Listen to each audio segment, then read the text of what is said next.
You tuned in to the Soulful Conversations podcast, featuring a panel of life coaches and spiritual leaders from around the world discussing how to handle some of life's greatest challenges. We will be sharing stories of courage, hope, and inspiration with you, our faithful listeners, to live your happiest and most fulfilling life, full of purpose and passion for yourself, your families, and the world. We are here to be the change we wish to see. Let the conversation begin.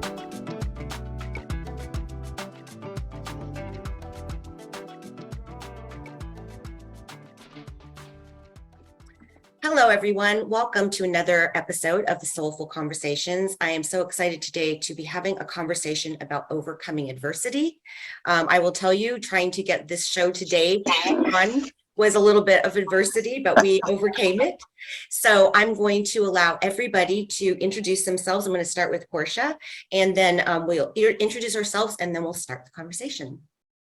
Well, Dawn, thank you again for having me back. So for those of you who don't know me, I am Portia Booker, known as Portia the producer. I'm the host and executive producer of Grew Up Portia radio show and podcast. I'm excited to be here. I'm also a mental health advocate, and I just love to have very good conversation, especially about overcoming adversity, because I recently just lost my mother, and I'm really excited to really talk about how her transition is indeed for my transformation. Thank you, Portia. Deb? And again, thank you for having me also, Dawn. My name is Deb Hult, and that's Hult in case you want to find me. And I'm co-founder of Core Trainings, and I'm very excited to be here with you. I'm not all things to all people, but one thing that we do at Core Trainings, we're a human development company and reference to relational leadership, because we believe people go along with people they get along with and that they like. And so our foundation, we work with schools, organizations, companies across the country, as well as an international speaker. So I'm excited this topic. I was made for hard. I don't know. I just like adversity is just something that I have had a lot of opportunity to practice. And so I'm excited just to share a little wisdom from my little corner of the universe with you all. So thank you for having me as well. Thank you, Deb. Marcus? My name is Marcus Lankford. I am a father. I'm a professional home inspector and part-time professional jazz musician. And I'm honored to be on the podcast today to discuss a subject that's very close to my heart. I just recently lost my mom, and I'm the eldest of 7 children. And I was also the officiate over her funeral. So that was interesting. But I want to share my story, so I'm here. Well, thank you, Marcus. Thank you all for joining us. I mean, what we learn when we go through adversity are the things that we can take away and help other people when they're going through adversity. And that's one of the reasons I love being a life coach, because I want to share those things I've learned. And the other day, I received this message from my friend, and it was so powerful. And this is what we're talking about here. You know, everybody's life is going to have adversity. You know, there are the day-to-day challenges, like your car doesn't work, or, you know, if you have a leak in your house or something like that. And then there are the more painful experiences we go through, like losing somebody or having something health related happen to us. But these are the things, as I'm going through anything in life, it really hit home. So I wanted to read this before we start the conversation. I changed my mindset and everything else changed. Instead of thinking, why is this happening to me? I decided to trust that it was happening for me. Every rejection, every ending, and every redirection was for me. Deep within, I knew that it didn't work out because it wasn't for my highest good. I didn't understand the why at the time, but I chose to trust. Years later, the why became clear. I understood why things happened the way they did, and I'm so grateful for the endings and the redirections. It's so clear to me now that everything was indeed happening for me, even when it didn't seem like it at the time. And I just felt that was so powerful. So with that being said, I'm going to let you guys choose who wants to go first on this conversation. I always say ladies first. Portia, go first. I want to add to that, Dawn. You know, when you asked me to join to be a part of this conversation of overcoming adversity, I want to start off. I'm a word person. I love words, and I love to try to decode words. So when you look at the word adversity, the very first thing you see is adverse, right? And in our life, we're going to continue to add different verses of testimony of overcoming adversity to our life. And so I think it's again about mindset. I changed my mindset from looking at it from the lens of a victim to a victor. So even with my mom passing away on July 7, 2022, I told a lot of people the same day that I went to pick up her ashes, I had an epiphany. I said, what if my mother's transition is for my transformation? Because being a full-time caregiver, I stopped living. I literally died becoming a full-time caregiver of my mother. And so my mother's transformation, or my mom's transition, really is for my greatest good. And it's the same with grief. We have to look at grief from the lens of opportunity, because grief forces us to take a step back, look at the big picture if we're open to it. But our society tends to give us that prescriptive narrative that grief is doom, gloom, nothing good, all the bad, the rainstorm's going to continue. But if we really look at it, grief is like when you look at sports, when you see those champions that break their leg when they're right there at the finish line, about to win the World Series, and they're stuck in that grief of loss, right? But you either can take that moment and turn it into a lesson, or continue to be a victim of your circumstance. So I think really grief is for our greatest good. And I think in life, we have to learn to find the grace within our griefful situation. That's beautiful, Portia. Deb. So where to begin? Right. One of the things that I always talk about and that I always share, and, you can be funny because my name is Deb, so I can say not to be Debbie Downer, but, nobody is exempt from challenges and situations. Mm-hmm. You are going to face them, especially if you're going to participate in this thing called life. So, we're not exempt from challenges and situations. But again, you had said there were two words that stuck out to me when you were reading your quote, and one of them was, of course, mindset, right? And then the other one was trust. And mindset and trust, of course, trust, that's a whole nother topic to talk about the vulnerability of that. And my apologies for both of you for losing somebody very dear to you. And there's nothing easy about that. There's nothing fair. There's nothing right about losing a loved one. And unfortunately, most people have at some level and at different stages in their life. And so, when you say adversity, Marcus, you talked about, you're the oldest of 7. I'm the youngest of 9. And and I lost my mom and my dad within 6 months of each other when I was 7. My dad, I say that as far as it was actually my stepdad, because my father left when I was younger. And so that in itself that's why I said I was made for hard, because being one of 9, I am the only one that graduated from high school, the only one that went on to college. And it's not because I'm amazing. I had people that were willing to help. That's why I love this whole idea of coming together on a podcast and sharing each other's knowledge, and, being willing to be a little vulnerable and share some of your stuff, because your stuff is what makes you able to be a great life coach. Your stuff is what makes you be better, and you're relatable. And when you're relatable and you put that human aspect to it, you bring humanity versus the stuff that we see on social media, because everybody's going to post things that are perfect and their life is so perfect. Heck, we all do it, right? I mean, I like to put the good things out there that I'm doing as a company to make a difference. But the humanity comes when we are willing to be vulnerable, to share our stories, to share our pains, our aches. It brings back humanity. But there's that fine line of mindset, because, Carol Dweck has a great book out there. You probably all read it, but it's called Mindset. And she talks about growth mindset and a fixed mindset. And of course, we've had a couple of years where we've had the opportunity to have a fixed mindset and come from scarcity versus abundance. And so you can't practice adversity if you're going to practice a mindset of scarcity.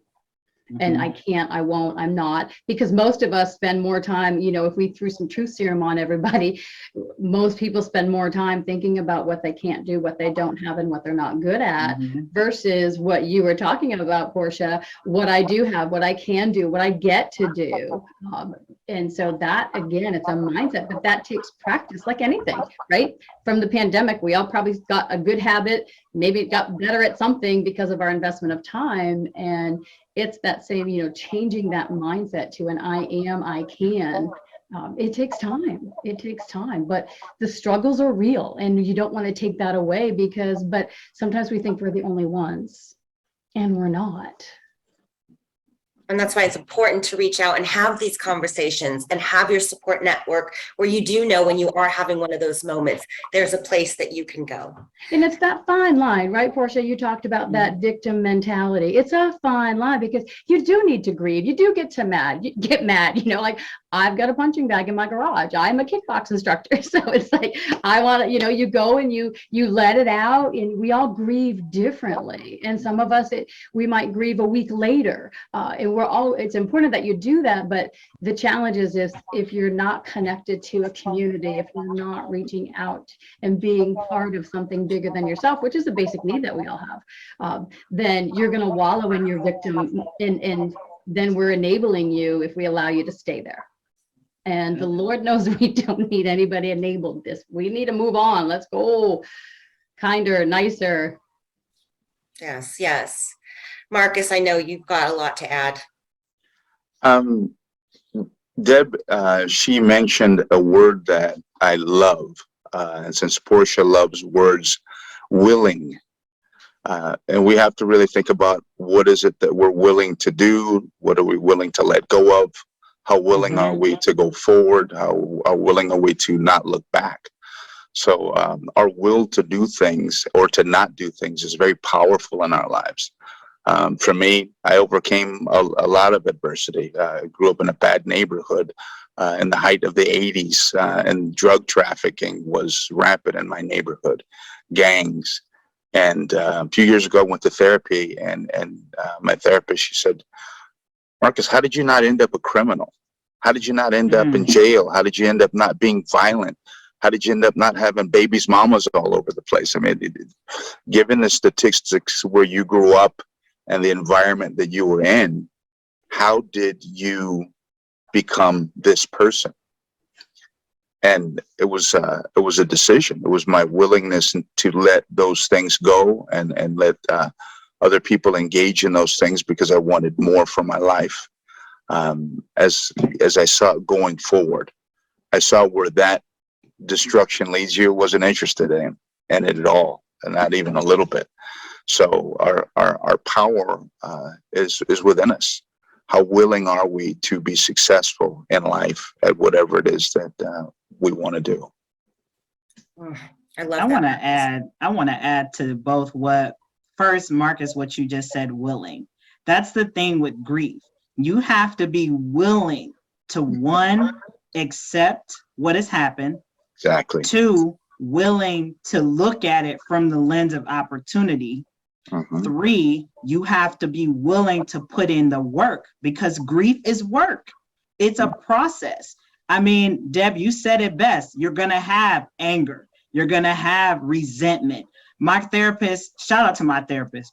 She gave me the best exercise when I was really, really feeling the loss of my mother. She told me, you need to write an open, honest letter to God, Portia. You need to tell him how you feel about your mom being gone. And I'll be honest, y'all, I think almost every Bible in my house wanted to catch on fire by some of the words that I said, but I had to let God know. And would y'all believe me taking time to write that letter freed my soul? It stopped all of the heaviness in my stomach. It literally felt like somebody opened my mouth and put cement down there from all of the emotions, the anger, the sadness, the rage, the frustration. And so to your point, Marcus, we have to be willing. We have to be willing to stop the victim mentality and be open to find victory in grief. And that's why I think really truthfully, grief really is for our greatest good. It forces us out of a situation or an event that we were just so accustomed. I mean, Deb, you said it, fixed mindset. It forces us out of that fixed mindset into a growth one if we are willing to take on the task. So I think we really need to shift our mindset about how we view grief, and really grief to me is our best teacher. There's a book, I think most of y'all will know this book. It's called The Game of Life by Florence Scovel Shinn. That book is ancient, but my great grandmother was a reader and she read that book to the T, and I did too. The very first thing in that book, it says, man is not your enemy. Man is not your friend, for man is your teacher. And I think all of us need to adopt that student for life mindset throughout the rest of our life, because we can learn from every single event, especially through moments of adversity and grief. Don't go anywhere. The Soulful Conversations will be right back after this important message. Meet Dawn Earhart Witte, loving mom, author, international speaker, humanitarian, certified life coach, podcast host, and founder of the Beeline Products that offers life-saving support of impoverished children around the world by way of beautiful and extremely well-made inspirational merchandise, including lovely t-shirts, pillows, coffee mugs, soft warm throws, totes, jewelry, all natural skincare products, fragrances, and many more wonderful items that make great gifts as well as keepsakes. The best part of all is that $7 of every item purchased will help empower and lift children around the world so they may live their happiest and most fulfilling lives filled with meaning, kindness, and love. To support this amazing organization and purchase an item for yourself or a gift for a loved one, please visit thebeelineproducts.com today. Thank you.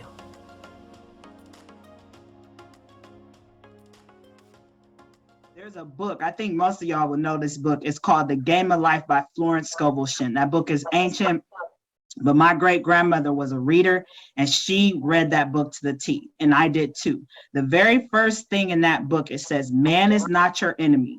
Man is not your friend, for man is your teacher. And I think all of us need to adopt that student for life mindset throughout the rest of our life, because we can learn from every single event, especially through moments of adversity and grief. Oh, and that leads me to the next part of this is, how do we get past? And I will tell you, the way I get past any of the struggles, challenges, adversity is it's the gratitude. Love and gratitude get me through everything. The love that I had for the loss, or the love that I just have for, myself, and also the gratitude that that person was in my life, or I had that experience, or if it comes to something like, a challenge that you're having with, a car or financial situation, look at the blessing that you do have. The other day, my car battery wouldn't start and all kinds of things were happening. And I was just like, you know what? I'm grateful that I was able to find somebody to fix it. I'm grateful that these people stayed extra so I could have my car back. I'm grateful that I could afford to fix it. Like all of the gratitude things, instead of sitting in the, why is this happening to me? Because it was frustrating all day yesterday, all the things that happened, but I was looking at the gratitude. And I think that we can do that even when we lose a loved one. I just lost my beloved, cherished dogs over the last couple months. And I just keep saying, you know what? I'm just so grateful that I got to have them in my life to begin with, and so that helps. I mean, it doesn't cure it. There's still the feelings and the emotions, but what are some ways that you get through some of the moments where you're feeling the most challenged? Marcus, I'm going to start with you first. I always look at things in the way of teaching. And like, for example, I have 3 children, and I always tell them, no matter who you meet in your life, whether this person is, abrasive or wonderful or whatever it is, you're going to learn what to do and what not to do in life from these people. So we have to look at life in that way. And when we lose someone, they're gone. They're not coming back. What are we going to, in this form here? What are we going to take from that? Are we going to get stuck in grief and stop living? Is that what that person would have wanted for you? My mom wouldn't have wanted that for me. My mom would want me to continue writing and playing music and loving my kids and cooking and doing all the things that she loved to watch me do. So we have to concentrate on those things. What's important? How do we go forward instead of getting stuck, with our eyes stuck on the rearview mirror? Too many people do that, where there's nothing back there for us. We have to look forward. and live. It's important. The people that loved us, they want us to live. They don't want us to grieve. The grief is going to be there. There's nothing we can do about that. It's how we deal with it. It's almost like you have to, in life, you have to compartmentalize these things. And sometimes the compartments for grief or anger or rage, sometimes they're too big. Sometimes we put too much in that compartment.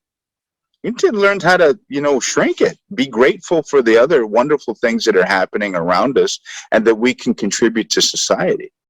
And we're making this box so much bigger than it has to be. Mm-hmm. Deborah. So I think that, we're going to, it's when you're up against it and you get a sucker punch of adversity thrown at you, I think you might handle it differently every time. And, being a Christian, and I'm not throwing that on anybody who's not, I just happen to be one, and whatever your practice is, I honor that. But, it goes back to, God doesn't equip the called. He doesn't, easy for me to say. I know where you're going. He equips the called. And so with that is your rejections, your challenges, all the ways that you've had to practice adversity, as well as all the ways you've had the opportunity to practice your joy, your peace, your wins in life. All of that gets thrown into all of your life hacks of who you're going to become, who your character is going to be. And I think for me, it's,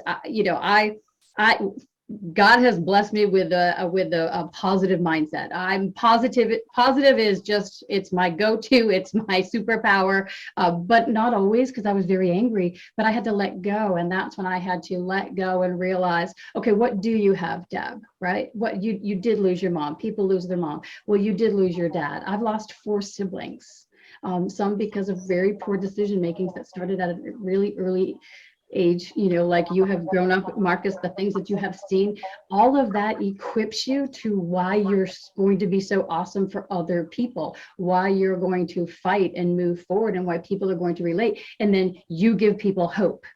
And we all know what hope does for us. It's a day at a time. Sometimes it's a minute at a time. And really, honestly, cry. It just like, I literally have gotten in my car, and true serum again, that I've gone down the road. If I'm feeling overwhelmed, I don't allow the word stress to enter my vocab. I don't say that I'm stressed. I don't call things stressed. I might be a little overwhelmed.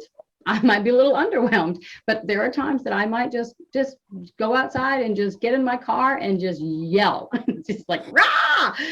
And that's, we're all going to handle it differently. But I think that, again, we keep the human side to that, that all the things that you do, both good and not so good, the experiences that you have, we can be grateful for. But that, again, that's a mindset. But it is, what did I learn from this? So what, now what? But sometimes it's not as easy as it sounds. And that all depends on how you're feeling that day. If you're overtired, then you might handle a little less graceful. But Dawn, gratitude, it's overused. I know everybody talks about how gratitude, but gratitude is the one thing that gives us self-worth. Thank you for saying that, because, when I lost my dad, I lost him in 2000. He died the day after Father's Day of a heart attack. Suddenly didn't know it was happening. And I was going to visit him the following week. So my last words I got to say to my dad were, I love you, Dad. I'll see you next week. And as I was packing for his funeral, I remember looking in my closet and just crying, going, what do you pack for your father's funeral? I was 31 years old at the time. And I just remember thinking, after, the crying spell, I was like, we had some girls on our soccer team that year, and there was 2 twins, and then their older sister was on our other team. So we had 2 teams that we were coaching, and they had lost their dad. They were 4 when they lost their dad. And I think the older girl was like 7. And I just thought, what? I at least got to have my dad into my adulthood. He got to meet my children, and so I was able to, even in that moment, find the gratitude of I got to talk to my dad yesterday because it was Father's Day. There had been stretches of weeks that I hadn't talked to him. And, because it was Father's Day, I did have, my last words to my dad were, "I love you, Dad." How fortunate was I? So how grateful was I for that experience? Mm-hmm. And so, and it also was that what do you take from it? One of the things I took from losing my father was I was always afraid to fly over oceans. I was afraid to fly, period, but I would not fly over oceans. And I just thought, my dad died mowing the lawn. I could die doing something mundane, some kind of random chore. I don't know when my last day is going to be. So I'm not going to be afraid of dying and stop me from living. Exactly. So Portia, this is, again, you and Marcus both have had the tremendous loss in a very short amount of time. So how are you processing this and overcoming it? For me, Dawn, it is a moment by moment thing. And I love what Deb said about letting go. Through this grief process for me, I've had to let go of the expectation of what grief is supposed to look like. For a lot of people, I think they are under that veil of you're sad today and then you're back to business tomorrow. And that is not how grief works. So for me, it's letting go of that expectations, letting go of the boundaries and the mindset limiting blocks that I put on myself around grief. I love what you said about crying. I grew up in a household with all boys. And so I've always wrestled with allowing myself to cry, because in my mind, crying was always associated with weakness. But now I realize crying is probably the best release of all the emotions, all the toxins. Sometimes I have those crying spells. I mean, I think I texted Dawn one time and I said, "Dawn, you're not going to believe this. Literally, I am crying like I was a little kid again. And the snot is so thick, I can tow my own car with the snot." Like, I don't remember having that type of cry since I was a little girl. And I didn't realize how freeing it was, how literally just how much energy I got back and how much I let go. The other thing is gratitude. All of you hit it on the head. I mean, every single morning, I have a gratitude journal that I write in. And I got to say this, and I might get emotional saying this, but the day that my mom transitioned, I got 5 minutes with her before she opted in for the morphine drip. And I told her, I said, "Ma, I just want to tell you thank you. Thank you for giving me life. Thank you for encouraging me to pursue my dreams when everybody else laughed at me. Thank you for being my cheerleader when I couldn't cheer for myself. And thank you for being the only person I would love to call mommy every day." And she told me, she said, "Portia, that means my job is done. That means I did a good job for you." And I told her, and I'm so thankful that I thought to record that conversation, because now when I need that pick me up, when I need my mother's voice to encourage me to keep moving forward, I always have it. I always have it, because I know a lot of us in those moments, we become afraid, we become stuck in the event of shock that everything's happening so fast. But I'm grateful that I was able to think and take that moment to record it. So I always have it in my heart. I always have my mom's voice with me all the time. And she does come to see me. And to your point, Marcus, they don't want us to be sad. They don't want us to live every single day existing, when really just existing, we've already died, truthfully, because we've been too afraid to live because this person is not physically here with us anymore.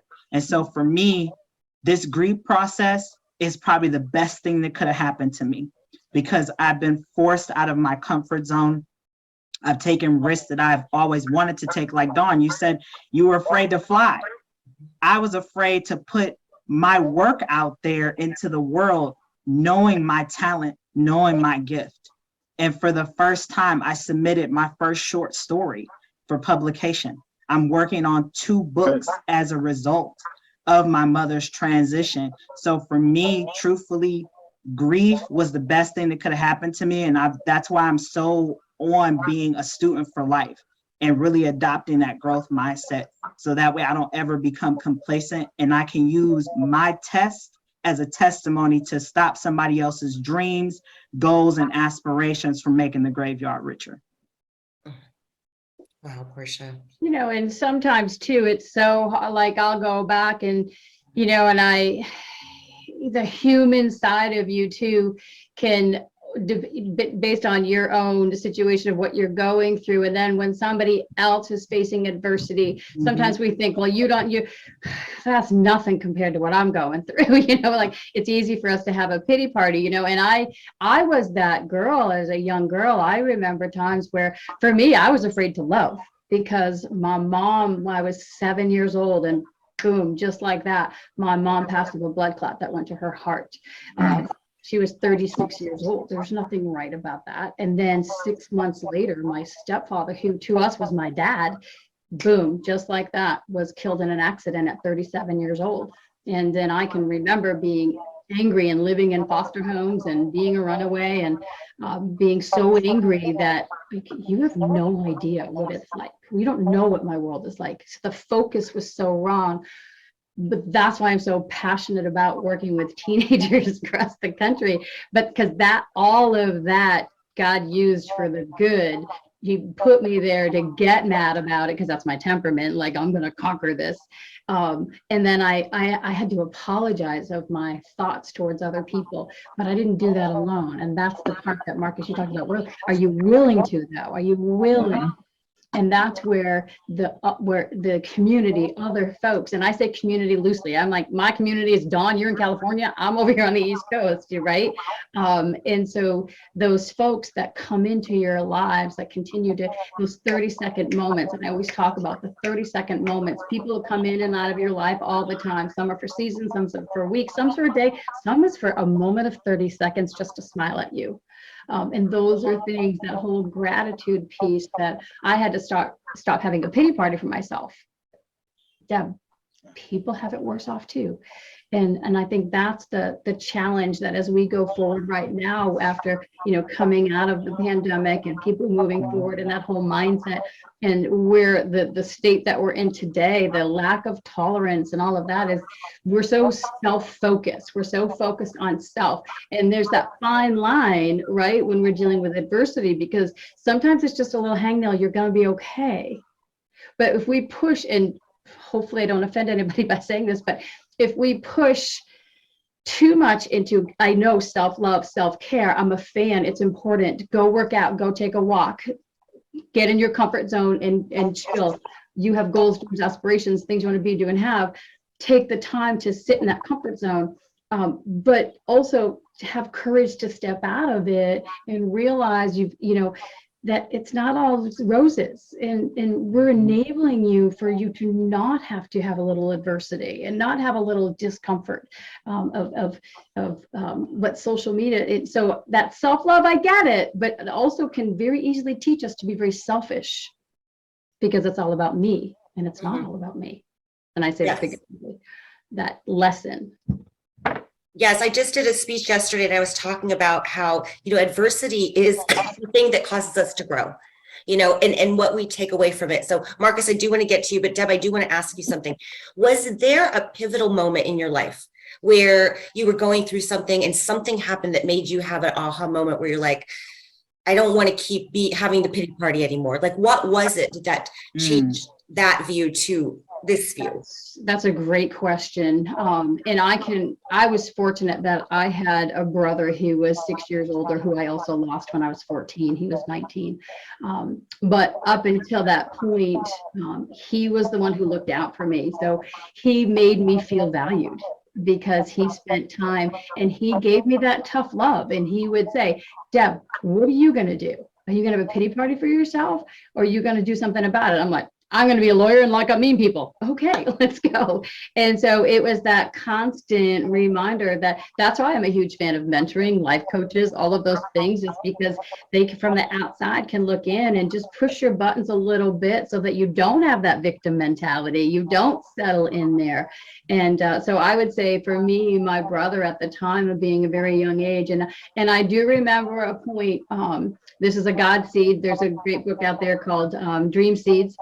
and by Mike Murdoch. And I remember when I was 10, I can remember lying in my bed at night, and I would have my alarm clock radio under my pillow, and then I'd have my hand over my ear so I wouldn't hear the screaming going downstairs and the drinking. And I would lie there at night, because this is, again, my brother would say, what are you going to do? And I would lie there, I'm going to be something someday. I'm going to do something. But there was that constant self-talk. And so subconsciously, we don't know right from wrong until we keep believing what we tell ourselves. Like, you didn't know the stove was hot until you touched it, right? So that belief. And I remember lying there, I'm going to be something someday. I just know it. I'm going to be on a stage. I don't even know what it looks like. I was 10 years old. It was that inner peace, that inner power, again, that when I look back, I'm like, God had a calling on my life the whole time. But at that moment, he used my brother to push my buttons. He used the girl who stood up for 30 seconds when I walked into that new school, who said, Deb, come sit with me, come sit with me. And to this day, she's one of the first people who still call me on my birthday. Oh. And so that's why, again, like, you don't know. Everybody's facing a battle you know nothing about. And we're all going to look good, smell good, wear all the right clothes, post the right things. But it doesn't mean we're not, that we're not challenged. Because adversity doesn't always have to mean, I know our experience is loss of loved ones, right? But adversity is so many other things for so many other people. Like Marcus, the world you have seen lived. I mean, that is adversity to the nth degree, about, the streets and the choices that you get to, whether you're going to do it or not do it, right? Absolutely. Marcus, what was it within you that kept you from going down that road where so many of your friends and people you knew did? For me, I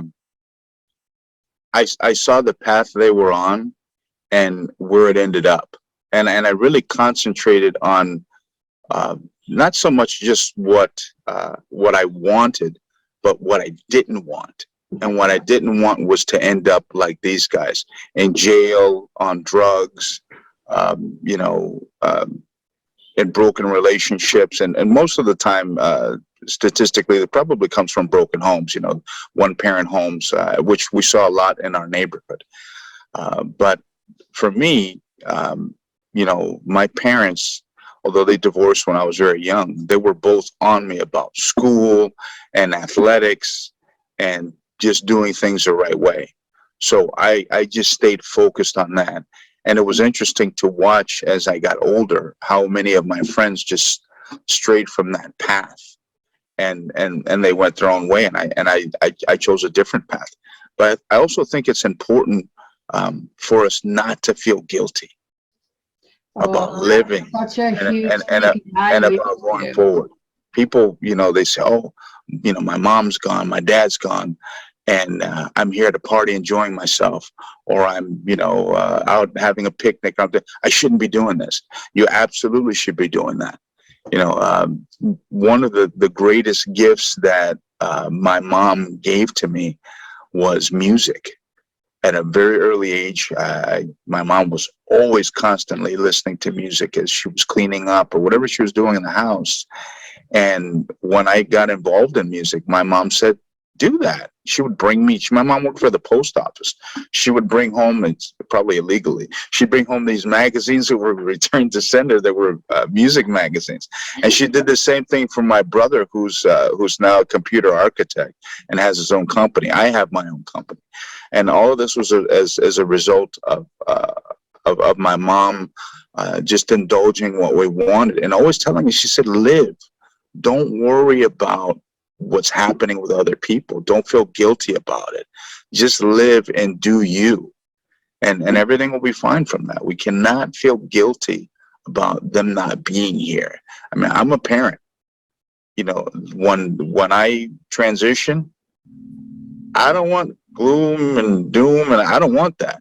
I want my friends that I play music with to come and play if they, if they're still alive, and whomever, dancing, drinking, enjoying good food, good wine, good cheese. I don't want gloom and doom. That's just how I am.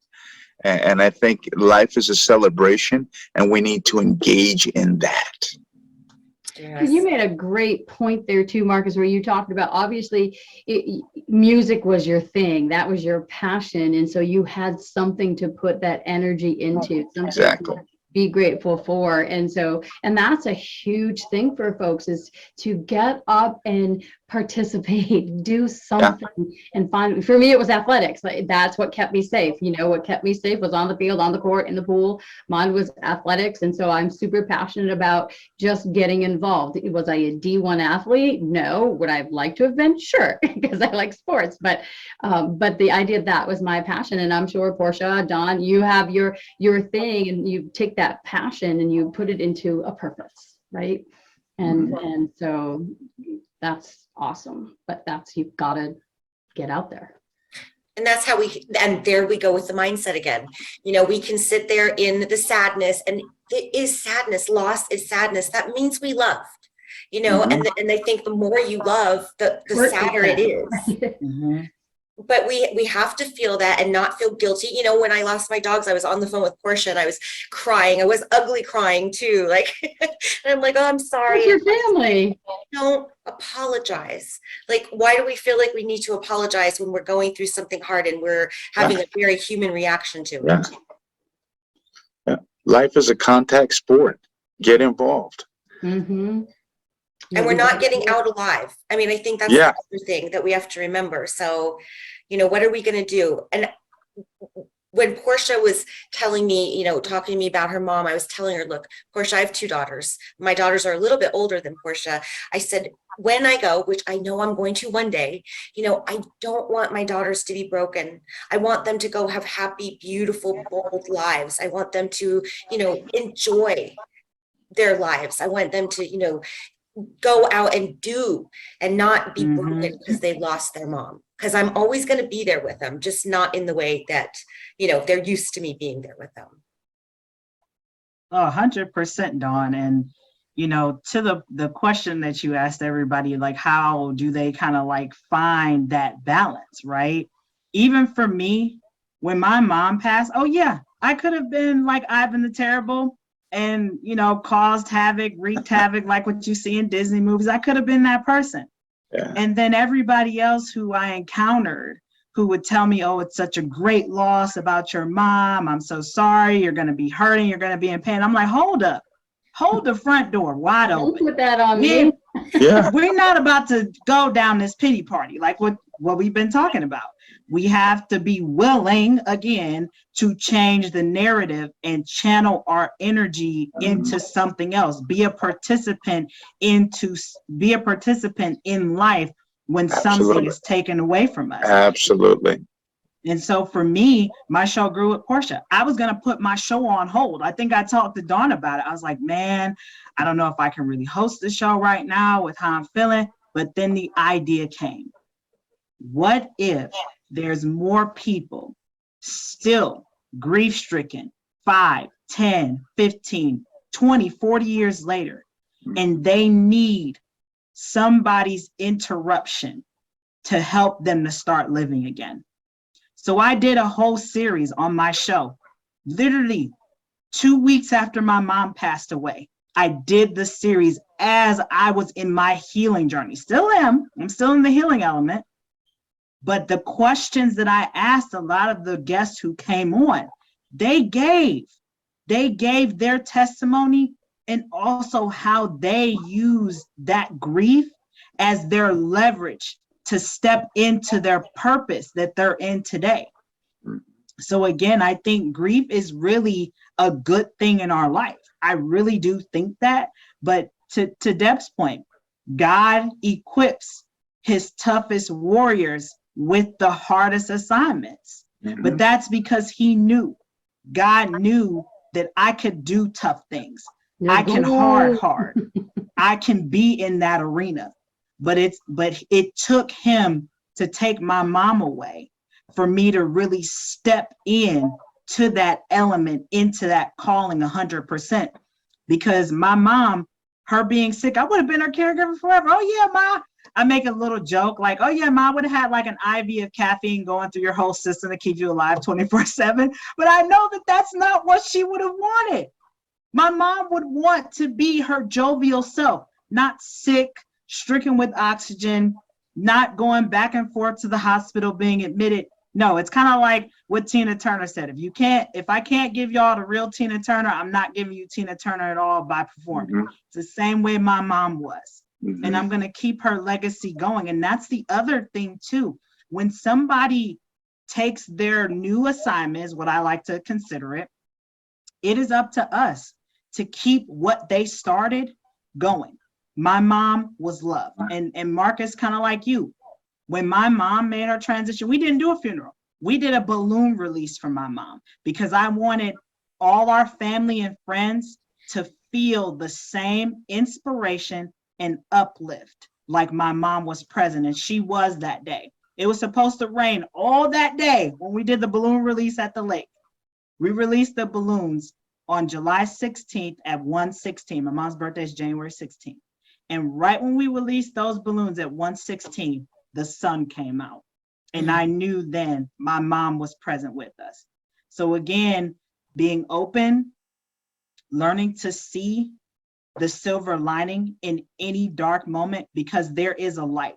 There is a light that continues to beam within us, and it's up to us to not dim that light, because the light or the situations or events that are around us is putting darkness around us.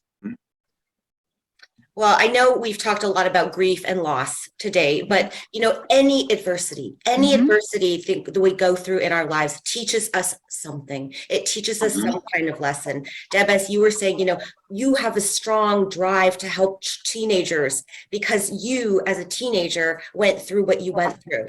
So now you have a special empathy to share with others. So your greatest struggle, I think, is the gift that you were given to help other people through it. And that's what you do with those lessons and blessings. And speaking of blessings, I just have to share him. So this is Timmy. He just came over to say hi. Going through the loss of my two beloved girls, I love them so much, and he does not replace them. But I think the only thing that helps heal a broken heart is more love. So I added more love into my life just to help my heart in that process heal. So before we wrap up today, I want everybody to leave with a final thought. That was my final thought. And then let people know where they can reach out to you, how they can connect with you.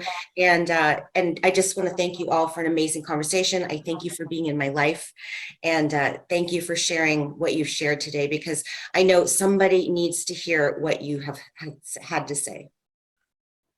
So Marcus, I'm going to let you go first. Thank you. I think wonderful discussion, by the way. I think it's, for me, it's important to make sure that we know that the whatever situation we're in, whether it be loss or some type of adversity in our life, that there always is something better for us. There's always a blessing at the end, and we have to focus more on that than we have to focus on the loss or the bad situation. Focus on the blessing, because that's what's important. Thank you. Deb? I think it goes right back to be kind. Everybody's facing a battle you know nothing about, and we are not exempt from challenges and situations, and they're going to happen, but those are all the things, and I'll say it again, but those are all the things that equip you to be better if you're willing, right? If you're willing to take a look at that. And if we want change, if not you, who? If we want change, if not you, who's going to do it? Are we going to sit back and wait? No. So again, all the things that you deal with, both good and not so good, equip you to be the best version of you if you choose to be. So choose wisely. Thank you, Deb. Portia. Oh, I haven't heard anybody call me Portia in a while. So wow, you earned just came out brownie points. That's all right. You're soul mom. Yes, you are. I would say for everybody who's in the boat of adversity, whether it's grief, whether it's life being life, look at it as a growth opportunity. Look at it as you're trying to reach a new version of yourself, and you have to break down some of those walls, those mindset blocks, those limiting beliefs. Let go of the expectation that you have for yourself to be perfect. Remember, none of us are perfect in this world. So let go of a lot of those things. Look at your adverse situation as a way for you to grow. Look at it as a way for you to share your testimony, because our stories are not for us. Our stories are for other people to stop their dreams, goals, and aspirations from making the graveyard richer. And so if people want to connect with me, I'm around. I'm on Facebook, Portia Booker, LinkedIn, Portia Booker, and also on Instagram, Portia_hugs, because I'm a big hugger. I'm a firm believer in that. We need more hugs in this world. Like what Deb said, spread more kindness, and why not spread it through a hug? So everybody, that concludes our conversation here on the Soulful Conversations podcast. I will catch y'all again next time on the flip side. Thank you. Bye, ladies. Thank you.